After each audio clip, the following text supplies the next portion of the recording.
नमस्कार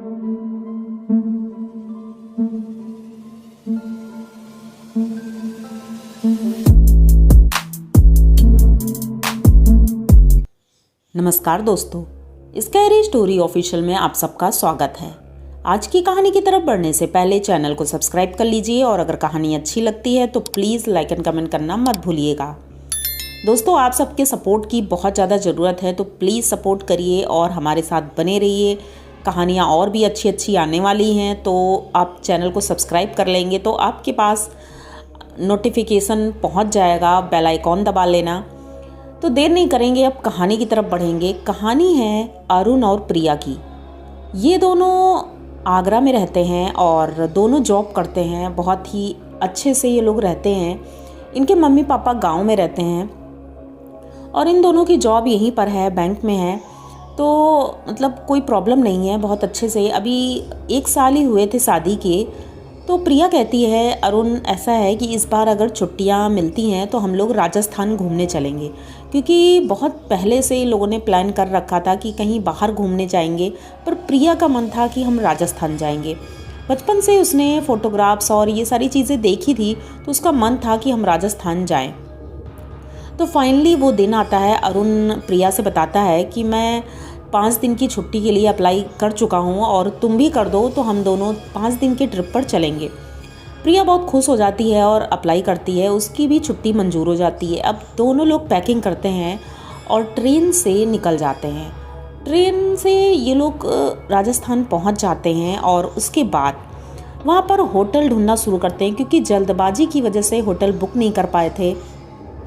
इन्होंने सोचा था कोई ऐसा सीजन भी नहीं है, इसलिए होटल तो मिल ही जाएंगे। अब ये ऐसी जगह पहुँचे थे, राजस्थान के एक ऐसे शहर में पहुँचे थे जहाँ पर होटल मिलना कोई बड़ी बात नहीं थी, लेकिन पता नहीं क्यों इस वक्त होटल नहीं मिल रहा था। इन्होंने सोचा होटल हो, बंगला हो, कोई वैसा रिजॉर्ट हो, कुछ भी हो, मिल जाए बस। तो ये लोग रात के लगभग 11:30 बजे एक कैब बुक की थी। इन्होंने कैब से ही ढूंढ रहे थे, तभी सड़क किनारे एक औरत खड़ी हुई दिखती है। तो ये लोग सोचते हैं उसको लिफ्ट दे दें, क्योंकि रात इतनी हो गई थी, वो लिफ्ट मांग रही थी। तो ये लोग लिफ्ट देते हैं उसको। तो वो कहती है कि मतलब धन्यवाद करती है। उसके बाद पूछती है कि भाई आप लोग कहीं बाहर के लग रहे हैं शायद, क्योंकि हमारे यहाँ का रहन सहन तो ऐसा है नहीं। तो प्रिया कहती है, हाँ हम उत्तर प्रदेश से आए हैं और यहाँ घूमने आए हैं, बस रहने के लिए होटल नहीं मिला है। तो वो कहती है, अरे आप लोग परेशान मत हो, इसी रोड पर आगे चौराहे के थोड़ा दूसरी गली में एक होटल है, आप वहाँ जाकर रह सकते हैं। वो होटल कम घर ज़्यादा है, तो आप लोग वहाँ जाकर पता कर लीजिए। प्रिया कहती चलो अच्छा, ये तो काम हो गया। और उसी जगह पर वो गाड़ी रुकवाती है और वो औरत उतर जाती है। अब ये लोग चौराहे पर पहुँचते हैं। चौराहे पे देखते हैं तो एकदम सन्नाटा था, कोई भी दूर दूर तक नहीं दिख रहा था। अब इन्हें समझ नहीं आता है हम किधर जाएं। तभी ये मतलब लेफ़्ट हैंड वाली रोड की तरफ मुड़ जाते हैं, क्योंकि उस औरत ने बताया था लेफ़्ट हैंड की तरफ थोड़ी दूर चल करके एक घर है। अब वहाँ जाते हैं तो देखते हैं कि घर तो कई हैं लेकिन सारे बंद हैं। ऐसा लग रहा है वहाँ कोई रहता नहीं है।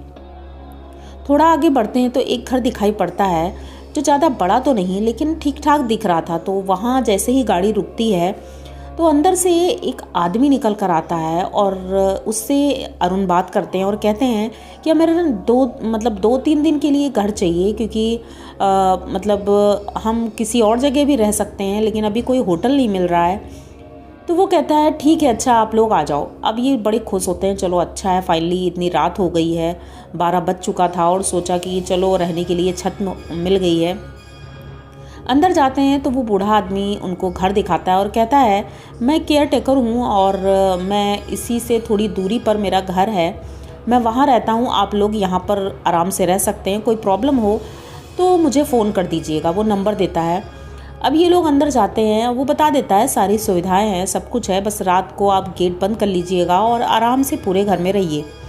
ये लोग बहुत खुश होते हैं कि चलो अच्छा है, इतने कम दाम में इतना बड़ा घर भी मिल गया है, 2-3 दिन तो आराम से निकल जाएंगे और अगर अच्छा लगा तो पूरे के पूरे 4-5 दिन हम लोग यहीं रहेंगे।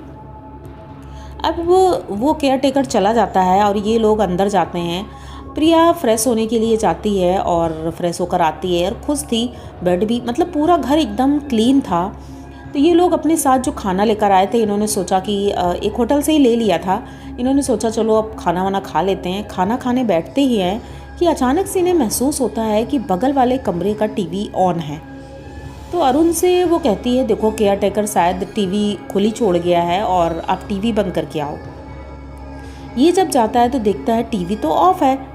तो फिर ये कहता है आवाज़ कहाँ से आई थी, ऐसा लग रहा था जैसे टीवी चल रही है। लेकिन अभी लोग इतना ज़्यादा थक चुके थे तो कहते चलो ठीक है खाना खा लो और आराम करते हैं, फिर सुबह हम लोग घूमने जाएंगे। अब ये लोग खाना वाना खाकर लेट जाते हैं और सोने की तैयारी कर ही रहे थे। रात का लगभग 2:30 बज चुका था और ये लोग सो ही रहे थे। अचानक से ऐसा लगता है जैसे किसी ने दरवाज़ा नॉक किया है।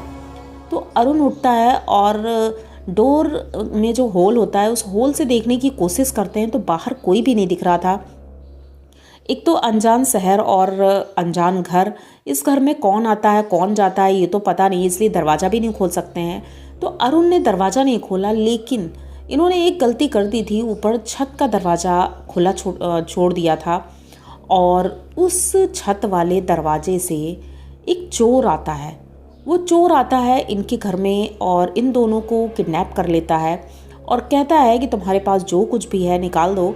इस घर में भी तलाशी करते हैं, बहुत तोड़ फोड़ करते हैं, लेकिन अरुण उन दोनों चोरों से बहुत ज़्यादा लड़ाई करता है। प्रिया भी बहुत स्ट्रांग थी, वो भी बहुत लड़ती है और दोनों दरवाज़ा खोल करके वहाँ से भाग जाते हैं। ये लोग भागते रहते हैं, सड़क पर इतना अंधेरा होता है। भागते भागते ये लोग एक चौराहे के पास पहुँचते हैं। वहाँ पर एक पुलिस वाला था। ये लोग पुलिस वाले से बात करने की कोशिश करते हैं, लेकिन पुलिस वाला इनकी कोई भी बात नहीं सुन रहा था। अब ये लोग बहुत परेशान होते हैं कि आखिर यहाँ के लोग इतने अजीब कैसे हो सकते हैं, ये लोग मेरी बात क्यों नहीं सुन रहे हैं। ये लोग फिर भागते हैं तो आगे एक पुलिस स्टेशन मिलता है। ये लोग पुलिस स्टेशन जाते हैं और जैसे ही अंदर जाते हैं तो वहाँ पर चौकी इंचार्ज होते हैं और थानेदार भी थे, लेकिन कोई इनकी बात नहीं सुन रहा था। अब ये लोग कहते हैं कि ये शहर तो बहुत ही बुरा शहर है, हमारे यूपी में तो ऐसा नहीं है। पुलिस वाले भी सुनते हैं, अगर इतनी बड़ी कोई बात हो जाए, इतनी रात में कोई आए तो हेल्प करने के लिए लोग आते हैं, यहाँ पे तो कोई लोग भी नहीं आ रहे हैं। अब ये लोग डर रहे थे बहुत ज़्यादा क्योंकि अजनबी जगह है। अब ये लोग लौट कर उस घर में भी नहीं जाना चाहते थे, लेकिन अब मजबूरी थी, रहते भी तो कहाँ रहते। तो वहाँ से ये लोग भागते हुए उसी गली के किनारे एक पेड़ था बहुत बड़ा सा, उस पेड़ के नीचे चबूतरे पर बैठ जाते हैं। दोनों बैठे रहते हैं और बैठे बैठे सोचते हैं कि आखिर अब हम क्या करें, घर जाएं कि ना जाएं। यहाँ पर कोई भी सुनने वाला नहीं है। बैठे बैठे वहीं पर दोनों सो जाते हैं। सुबह होती है, चहल पहल होती है, लोग आना जाना शुरू करते हैं। ये लोग कई लोगों से बात करने की कोशिश करते हैं, लेकिन वहाँ के लोग इनसे कोई बात नहीं कर रहा था। प्रिया इस बात से बहुत दुखी थी कि हम इतनी खुशी से यहाँ पर आए थे, लेकिन हमें नहीं पता था यहाँ के लोग ऐसे हैं। बहुत बुरा भला बोलती है, लेकिन अब कुछ कर भी नहीं सकते थे। उसका सारा सामान तो उस घर में था और वो भी शायद वो चोर उठा ही ले गए होंगे। तो अब ये उस घर की तरफ बढ़ जाते हैं और धीरे धीरे जाने की कोशिश कर रहे थे, क्योंकि अब तो दिन हो गया था, चोर भी भाग गए होंगे, वहाँ तो होंगे नहीं। तो ये धीरे धीरे उस घर की तरफ जाते हैं और दरवाजे के बाहर खड़े होकर अंदर देखने की कोशिश कर रहे थे। दरवाज़ा तो खुला ही था क्योंकि रात में ये खुला छोड़ कर गए थे। फ़ोन भी नहीं था कि उस केयर टेकर को फ़ोन कर दें। धीरे से घर के अंदर अरुण बढ़ता है और दरवाज़ा खोलता है तो देखता है कि अंदर सारा सामान फैला हुआ पड़ा है। प्रिया भी पीछे से आती है और अब तो इतना डर नहीं लग रहा था क्योंकि चोर तो थे नहीं। ये दोनों जैसे ही अपने बेडरूम में पहुंचते हैं, जिस रूम में इन्होंने अपना सामान रखा था, उस रूम में पहुंचते ही ये दोनों एकदम से चौंक जाते हैं, क्योंकि जो इन्होंने देखा था वो शायद ही कोई देख करके नॉर्मल रह पाता। इन दोनों ने देखा कि ये दोनों उसी बेड पर पड़े हुए हैं और मृत अवस्था में हैं। इन दोनों को शायद उन चोरों ने मारा है और ये दोनों मर चुके हैं। तो फिर हम दोनों कौन हैं? अब ये दोनों एक दूसरे का चेहरा देखते हैं और समझ जाते हैं कि शायद हम दोनों कल रात में मर चुके थे और हमारी आत्मा ही हम यहाँ से भागकर हम लोग गए थे। इसीलिए पुलिस वाले या थानेदार या इस गांव का कोई भी इंसान हमसे बात नहीं कर रहा था, क्योंकि शायद हम उन्हें दिखे ही ना हो। ये बहुत ही ज़्यादा एक डरावना दृश्य था जो बहुत ही ज़्यादा अजीब था।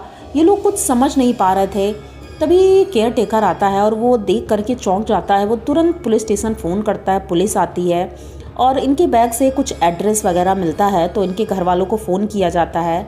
वो लोग आते हैं, बॉडी ले जाते हैं। जो सामान था थोड़ा बहुत वो ले गए, क्योंकि बाकी तो चोर ही ले गए थे।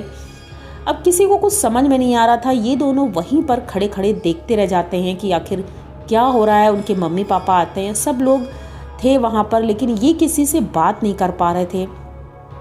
ऐसी मतलब स्थिति थी कि ये लोग खुद नहीं समझ पा रहे थे कि हम जिंदा हैं या मर चुके हैं।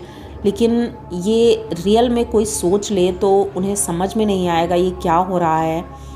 तो प्रिया और अरुण की कहानी यहीं पर ख़त्म हो जाती है। तो आप लोगों को इन दोनों की ये कहानी कैसी लगी? अगर अच्छी लगी हो तो प्लीज़ चैनल को सब्सक्राइब करिए, लाइक कमेंट करिए, शेयर करिए और बने रहिए हमारे साथ। मिलते हैं फिर किसी नई कहानी में, तब तक के लिए डरते रहिए।